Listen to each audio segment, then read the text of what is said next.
Have you ever wanted to learn Japanese, but as soon as you started your fifth Duolingo lesson and learned about the existence of kanji, fell into a deep depression because it's impossible to rote learn 2,000 plus characters? Yeah, me neither, because I have Remembering the Kanji by James Heisig, a rather spectacular nonfiction read that'll make your eyes pop with excitement. A real page-turner of a book, so spectacular you'll say, Zooey Mama. Okay, here's the gist of this masterclass in literature. The book is essentially a roadmap of how to learn the radicals, stroke order, and meaning of the 2,200 Joyo kanji. Now, here's what makes this book pop in comparison to those trashy flashcards and child writing books that kids in Japan use. Heisig uses the radical components to create arbitrary stories where you, that's right, you, the reader, create the story. Now, you're essentially buying a book where you create the story. There's no two ways about it. No, wait, don't get up, don't throw it out, don't throw it out, just wait a sec. Yeah, so to start off, you're given a somewhat vague arbitrary definition and a list of radicals, and it's your job to come up with a reason why the character is an amalgamation of those radicals in the first place. Yeah, at first you'll be scratching your head, why does metal plus a jawline make a pot? But then by the end of the book, you'll be looking at the kanji for gloom, and you'll have a story about how a can in a grove where there's a crown in a hole with x-rays coming from a spoon where Michael Myers is watching it all makes gloom. And it'll make sense after a while. It's sort of like Mad Libs, except you're going to do this 2,000 plus times. Now, if this is your first time learning Japanese and you have no introduction into the writing system, this is actually a really good way instead of just rote learning going through flashcards. There's similar systems like Wanikani or Kanji Damage that do the exact same thing that I can't speak about, but I've heard are quite good. Now, in terms of remembering the kanji, there's really two big problems. First, you don't learn how to read the kanji. Second, Heisig's methods and arbitrary words are just sometimes plain stupid and are probably more destructive than constructive.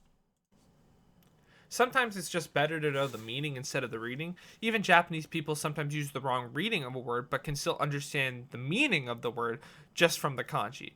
Japanese isn't always the most consistent. As long as you're able to get by and eventually learn the reading, that's probably good enough. If you want, you can actually Google the reading of the word or several of the readings while studying Remembering the Kanji, and I just treat it like another radical. I'm looking at you, Kanji Damage.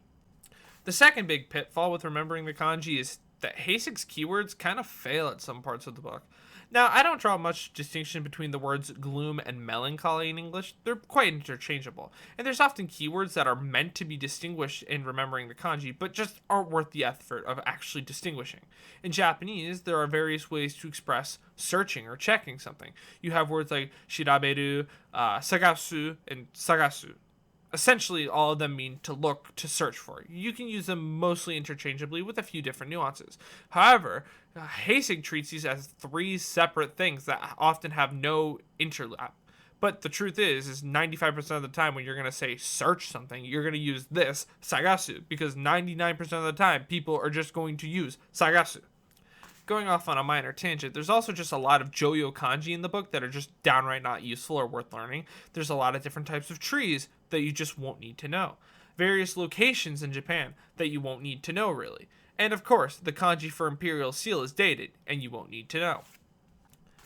However, this book is still my most read book of the last 8 months. Combine RTK with some Googling to help come up with new keywords on occasion, writing down the stories you create like your own little RTK book, and use lots of flashcards, and you'll be able to read basically most Japanese in under 6 months. However, after a year of intensive study and being able to complete Clan the Manga Volume 1, I'd probably say that RTK was worth the effort I put in, so it's worth getting if you're up for a challenge. Overall, 10 out of 10 would do again, just needs more kanjis for trees, I guess. It's a good book, give it a try. Worst things that happen is you just learn Japanese, and then you probably transfer it over to Chinese, and then you're basically literate. There you go.